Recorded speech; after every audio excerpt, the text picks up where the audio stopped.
Hello and welcome to Quick Charge by Electrek, keeping you in the fast track with daily Tesla and electric vehicle news. I'm Mikey G, and it's Monday, May 3rd. Tesla says that it will turn Shanghai into the world's largest vehicle export hub by building a new adjacent factory capable of producing 455,000 vehicles per year. Last year, CEO Musk disclosed that Gigafactory Shanghai has now surpassed the Fremont factory in production capacity, and Tesla has made the Chinese factory its main export hub already. The factory looked unstoppable until it was shut down for most of last month. In a letter that Tesla sent to the Shanghai authorities on May 1st, obtained by Reuters, they wrote about it saying, quote, "The company will build a new plant on nearby land in the same area, which is poised to add an annual capacity of 455,000 cars, including Model 3s and Ys, becoming the world's largest vehicle export hub." Now, of course, there's no clear timeline for the expansion, but it is interesting that the letter comes after the lockdowns and after some lockdown mitigation. Tesla has recently reopened a portion of the Shanghai factory, getting assistance from the local government in the form of disinfecting and shuttling workers into what they call a closed-loop system. Workers will be sleeping in the factory, something that Elon Musk has done himself, at least on one occasion. Tesla has decided to cancel any employee bonuses that were tied to delivery quotas at the end of each quarter. In order to compensate for the loss, Tesla is raising sales and delivery employee base salaries by 12.5%. The bonus model was very successful for Tesla with delivery records 7 quarters in a row. This means that Tesla employees have been enjoying bonuses for more or less the past 2 years. It'll be a reduction in total compensation with the switchover. Late last year, Tesla started to tell employees to focus less on the end-of-quarter delivery waves, although in the past, Elon Musk himself has put a lot of pressure on the employees to meet their numbers.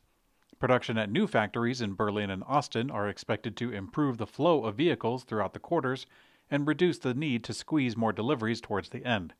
Of course, those factories are not yet in full production, so these benefits will take a little while to materialize. Rivian announced that it has secured an incentive package for their next factory. In December, not long after they started production of their first electric vehicle factory in Normal, Illinois, they announced a new $5 billion factory in Georgia. Rivian managed to negotiate an impressive incentive package with the state, valued at $1.5 billion. If the investment from the company is fully completed within a 25-year period, which, by the way, includes Rivian investing $5 billion of their own dollars, then they will get the package completely. Rivian has yet to confirm which vehicles are going to be produced at the new plant, which is going to be pretty big. Previous plans revealed 20 million square feet of buildings, a test track, and also an adventure trail. Sila Nanotechnologies announced that they will invest a few hundreds of millions of dollars into a new battery material factory in Washington state. At Sila, the focus is on a silicon-based anode that enables impressive energy density. The company's battery is already powering the popular Whoop 4.0 fitness tracker, but now they're looking to move into the automotive industry. The new factory's anode production is going to be enough to power 10 gigawatt-hours of cells when used at full graphite replacement, or 50 gigawatt-hours when used as a partial replacement. The company says that it has enough material to power batteries in up to 100 to 500,000 premium electric vehicles and 500 million mobile phones annually. Sila Nanotechnologies says that it aims to have a production line in operation by the second half of 2024.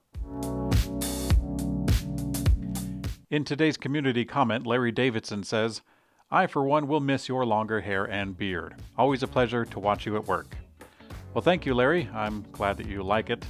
I'm a little concerned because the viewership on my recent video after the haircut took a little dive. It's still in the realm of normal, so I shouldn't be too alarmed. Hopefully people don't forget about me. Thanks for watching Quick Charge by Electrek. We also have an audio version on your favorite podcast player. I'm Mikey G, and I hope you have a great day.